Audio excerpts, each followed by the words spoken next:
मुंबई भाजपचे अध्यक्ष अमित साटम आहेत माझ्यासोबत। सर, काल साधारणतः 1 तास बैठक झाली, कुठल्या अनुषंगाने बैठकीत चर्चा झाली? पक्षाच्या बलाबलानुसार कुठल्या कमिटीमध्ये किती कोणाची स्ट्रेंथ येऊ शकते, प्रोसिजरल फॉर्मॅलिटीज, टेक्निकल फॉर्मॅलिटीज काय आहेत, गट फॉर्मेशन आणि गट रजिस्ट्रेशन हे कशा प्रकारे येणाऱ्या काळामध्ये करायचं आहे, अशा प्रकारच्या सर्व टेक्निकॅलिटीज आणि फॉर्मॅलिटीज आणि प्रोसिजरल गोष्टींवरती आमची काल सकारात्मक अशा प्रकारची चर्चा झालेली आहे। या चर्चेचं ब्रीफिंग आम्ही सन्माननीय मुख्यमंत्री आणि सन्माननीय उपमुख्यमंत्र्यांना दिलेलं आहे। ते आपापसामध्ये संवाद करून येणाऱ्या काळामध्ये पुढची जी काही जे प्रोसिजर्स आम्हाला करायचे आहेत त्या संदर्भात आम्हाला ते मार्गदर्शन करतील। कुठल्या समित्या कोणाकडे जातील त्या अनुषंगाने काही चर्चा झाली? कारण स्थायी समिती असेल, महत्त्वाच्या एज्युकेशन समिती, या सगळ्या समित्या आहेत, कुठल्या पक्षाकडे कुठल्या जातील त्या अनुषंगाने काल तुमच्या? महायुतीकडेच राहतील ना, कारण महायुतीचं बहुमत आहे। 118 जागा महायुतीला मिळालेल्या असून स्पष्ट आणि पूर्ण बहुमत हे महायुतीला प्राप्त झालेलं आहे। त्यामुळे महायुतीचेच नगरसेवक या सर्व कमिट्यांचे अध्यक्ष असतील। महायुती तुम्ही जरी म्हणत असलात तरी तुमच्या दोन्ही पक्षांमध्ये अजूनही काही अंतर्गत संघर्ष आहे, अशा पद्धतीच्या चर्चा? कुठलाही संघर्ष नाही, आमच्यामध्ये चांगला संवाद आहे आणि आम्ही असं कुठलंही एखादं कमिटी आम्हालाच पाहिजे असा आमचा कुणाचाही आग्रह नाही। कारण आम्ही काही कुठली कमिटी काबीज करण्याकरता ही निवडणूक लढलेलो नाही आहे।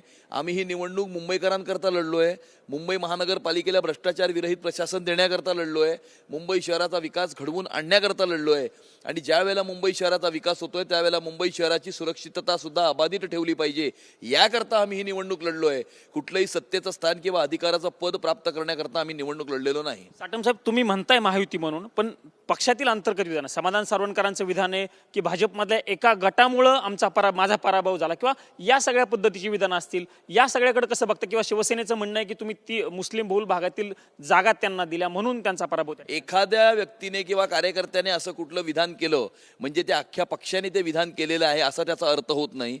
आणि त्यांनी ही विधान एखाद्या व्यक्तीबद्दल केलं तर ते संपूर्ण पक्षाबद्दल केलेलं आहे असाही त्याचा अर्थ होत नाही। त्यामुळे त्यांनी जे काही मांडलेलं आहे त्याची सत्यस्थिती जी असेल ती आम्ही तपासून पाहू।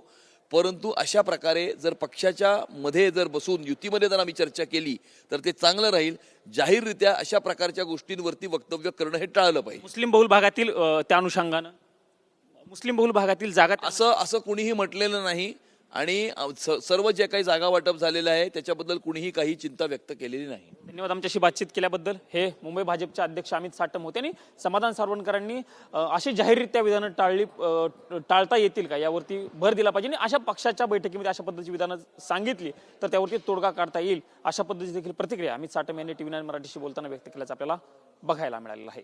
कॅमेरामन राकेश कुमार सह मी प्रमोद जगताप, TV9 मराठी, मुंबई।